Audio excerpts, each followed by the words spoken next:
بسم اللہ الرحمن الرحیم۔ معزز خواتین حضرات، السلام علیکم ورحمۃ اللہ وبرکاتہ۔ انبیاء اور رسل اللہ کی طرف سے تربیت یافتہ ہوتے ہیں، نتیجتاً وہ جہاں بھی بات کرتے ہیں اس بات میں وزن ہوتا ہے۔ میں نے یہ 2-3 جملے آپ کی خدمت میں اس لیے رکھے کہ ہمارا موضوع چل رہا ہے قرآن مجید کے سبق میں سیدنا موسیٰ علیہ السلام کا فرعون کے ساتھ مکالمہ، اور آج کے ہمارے سبق میں شامل آیت مبارکہ کا موضوع ہے کہ سیدنا موسیٰ علیہ السلام نے عقل انسانی کو کیسے جھنجھوڑا۔ معمول کے مطابق سب سے پہلے آیت مبارکہ کی تلاوت کرتے ہیں۔ اعوذ باللہ السمیع العلیم من الشیطان الرجیم۔ قال رب المشرق والمغرب وما بينهما إن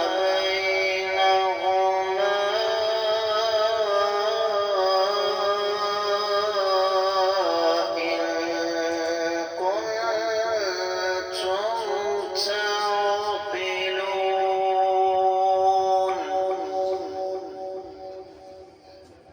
قال رب المشرق والمغرب وما بينهما إن كنتم تعقلون. معزز خواتین و حضرات، اللہ رب العزت کی پاکیزہ کتاب قرآن مجید 19واں پارہ سورۃ الشعراء، آیت مبارکہ ہے 28۔ اللہ رب العزت ارشاد فرماتے ہیں، قال سیدنا موسیٰ علیہ السلام نے فرمایا، رب المشرق، اللہ رب العزت مشرق کے مالک ہیں، والمغرب، اور مغرب کے، وما بینہما، اور جو کچھ ان کے درمیان ہے اس کے بھی، ان کنتم، اگر تم واقعی ہو، تعقلون، عقل رکھتے۔ بامحاورہ ترجمہ سماعت فرمائیے گا۔ سیدنا موسیٰ علیہ السلام نے ارشاد فرمایا کہ رب کائنات مشرق اور مغرب اور ان کے درمیان کی تمام چیزوں کے مالک ہیں اگر تم واقعی عقل رکھتے ہو۔ امام ابن کثیر رحمہ اللہ اس آیت مبارکہ کی تفسیر بیان کرتے ہوئے ارشاد فرماتے ہیں کہ موسیٰ علیہ السلام کا اصل مخاطب فرعون کم اور اس کے حواری زیادہ تھے۔ یہی وجہ ہے فرمایا اللہ تعالیٰ وہ ذات بابرکات ہیں جنہوں نے مشرق کو مشرق بنایا کہ وہاں سے کواکب طلوع ہوتے ہیں، سورج، چاند، ستارے، اور مغرب کو اللہ تعالیٰ نے مغرب اس لیے بنایا کہ وہاں پر سب کچھ غروب ہوتا ہے، اور اس سارے کے سارے نظام کے ساتھ اللہ تعالیٰ نے ہر چیز کو اپنے قابو میں کیا ہوا ہے، ہر چیز پر اللہ تعالیٰ قدرت رکھتے ہیں۔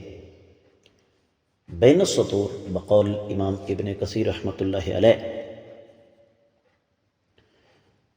سیدنا موسیٰ علیہ السلام یہ بتانا چاہتے تھے کہ یہ فرعون جو یہ دعویٰ کرتا ہے وہ کو تمہارا رب ہے اور معبود ہے اور سچا ہے، تو معاملہ تو اس کے برعکس ہے۔ یعنی بین السطور موسیٰ علیہ السلام نے فرعون کو یہ چیلنج کیا کہ اللہ نے مشرق کو مشرق بنایا، تم اسے مغرب بنا دو، وہاں پر چیزیں غروب کر دو، اور مغرب سے چیزوں کو طلوع کر دو، جس طریقے سے کہ بقرہ میں 258 میں آیت مبارکہ گزری ہے۔ رب کائنات ارشاد فرماتے ہیں، أَلَمْ تَرَ إِلَى الَّذِي حَاجَّ إِبْرَاهِيمَ فِي رَبِّهِ أَنْ آتَاهُ اللَّهُ الْمُلْكَ إِذْ قَالَ إِبْرَاهِيمُ رَبِّيَ الَّذِي يُحْيِي وَيُمِيتُ قَالَ أَنَا أُحْيِي وَأُمِيتُ قَالَ إِبْرَاهِيمُ فَإِنَّ اللَّهَ يَأْتِي بِالشَّمْسِ مِنَ الْمَشْرِقِ فَأْتِ بِهَا مِنَ الْمَغْرِبِ فَبُهِتَ الَّذِي كَفَرَ وَاللَّهُ لَا يَهْدِي الْقَوْمَ الظَّالِمِينَ۔ کہ کیا آپ کو اس بد نصیب انسان کا علم نہیں جس نے سیدنا ابراہیم علیہ السلام سے ان کے رب کے بارے میں جھگڑا کیا، جب کہ رب کائنات نے اس ظالم کو بادشاہی عطا فرمائی تھی۔ سیدنا ابراہیم علیہ السلام نے فرمایا کہ میرا رب زندہ بھی کرتا ہے اور مارتا بھی ہے، اور وہ بدبخت کہنے لگا کہ یہ کام تو میں بھی کر سکتا ہوں۔ تو سیدنا ابراہیم علیہ السلام نے فرمایا کہ اللہ تعالیٰ سورج کو مشرق سے طلوع کرتے ہیں، تم مغرب سے طلوع کر کے دکھاؤ۔ تو کافر لاجواب ہو گیا، اور اللہ تعالیٰ ظالموں کو ہدایت نصیب نہیں فرماتے۔ امام ابن کثیر فرماتے وَلِهَذَا لَمَّا غَلَبَ فِرْعَوْنُ وَانْقُطِعَتْ حُجَّتُهُ، جب فرعون مغلوب ہو گیا اور اس کو دندان شکن جواب مل گیا اور اس کے دلائل بیکار ثابت ہوئے، تو اس کے بعد پھر اس نے اگلا حربہ استعمال کیا۔ اب فرعون کا اگلا ہتھیار کیا تھا، اگلا حربہ کیا تھا، یہ تو ہمارے آنے والے سبق کا موضوع ہے۔ تفسیر ابن کثیر میں اس آیت مبارکہ کے حوالے سے جو کچھ بھی بیان ہوا وہ اتنا ہی۔ دیگر کتب تفسیر کا جائزہ لیا جائے تو اہل علم یہ فرماتے ہیں، خاص طور پر امام ابن جریر، امام قرطبی اور مادی قریب کی ایک قدیم ہستی فقیہ العصر شیخ ابن عثیمین، کہ سیدنا موسیٰ علیہ السلام نے فرعون اور اس کی قوم کو ایک بات سمجھانے کی کوشش کی، اور وہ بات کیا تھی معزز خواتین و حضرات، کہ میں تمہیں اپنی ذات کی طرف، اپنی شخصیت کی طرف ہرگز نہیں بلا رہا ہوں، بلکہ میں تو تمہیں اس رب کائنات کی عبادت کی طرف بلاتا ہوں جس نے مشرق اور مغرب اور درمیان کی ہر چیز کو پیدا کیا، اور اللہ تعالیٰ کی بادشاہی ناقص نہیں ہے جس طرح تمہاری بادشاہی ناقص ہے۔ اگر تمہارے پاس عقل ہے تو تم اس عقل کے ساتھ میری گفتگو کی صحت کو سمجھ جاؤ گے، تو تم پھر ایک اللہ ملک العلام رب الجلال والاکرام پر ایمان لے آؤ۔ شیخ ابن عثیمین رحمہ اللہ نے اپنی تفسیر میں اس پر بڑی تفصیل کے ساتھ روشنی ڈالی، لیکن ظاہر بات ہے یہاں وقت کی قلت آڑے آ جاتی ہے، اس لیے ہم اس پر زیادہ تفصیل کے ساتھ بات نہیں کر سکتے۔ لیکن جو چیز یہاں پر سمجھنے والی ہے وہ دراصل فرعون اور اس کے حواریوں کی عقل کو جھنجھوڑنا تھا کہ اپنے دماغ سے کام لو، اللہ ملک العلام رب الجلال والاکرام کے اختیارات اور فرعون لعین کے اختیارات میں زمین آسمان کا فرق ہے۔ فرعون بے اختیار ہے، اس کے ہاتھ پاؤں میں، اس کے ہاتھ میں کچھ بھی نہیں، جبکہ اللہ ملک العلام رب الجلال والاکرام کو ایک ایک چیز اللہ تعالیٰ کی ملکیت میں ہے۔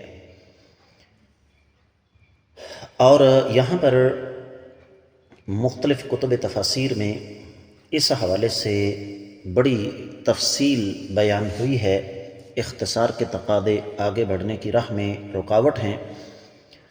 جو چیز یہاں پر خصوصی طور پر سمجھنے والی ہے معزز خواتین و حضرات، جس کی طرف میں نے اشارہ کیا، اسی کا ایک اور پہلو ہے کہ فرعون نے سیدنا موسیٰ علیہ السلام پر یہ الزام لگایا کہ یہ شخص مجنون ہے، ذہنی طور پر پیدل ہے۔ سیدنا موسیٰ علیہ السلام کا یہ فرمان اس کا جواب بھی تھا کہ لوگو، میں تمہیں جو سمجھانا چاہتا ہوں اس پر غور کرو کہ ذہنی طور پر پیدل کون ہے، میں یا یہ شخص جس کی اللہ ملک العلام رب الجلال والاکرام کے سامنے کوئی اوقات ہی نہیں، اس کی حیثیت کیا ہے؟ اس لیے اپنی عقل کو استعمال کرو۔ تو اس آیت مبارکہ سے ہمیں جو بنیادی سبق ملتا ہے وہ یہ کہ شرک اور عقل یہ دونوں ایک دوسرے کی ضد ہیں۔ آج بھی جو لوگ شرک کے راستے پر چل رہے ہیں، مجھے اور آپ کو اچھی طرح اس بات کی سمجھ آ جانی چاہیے کہ ان کی عقل صحیح کام نہیں کر رہی۔ اس کے ساتھ ہی آج کا قرآن مجید کا سبق مکمل ہوتا ہے۔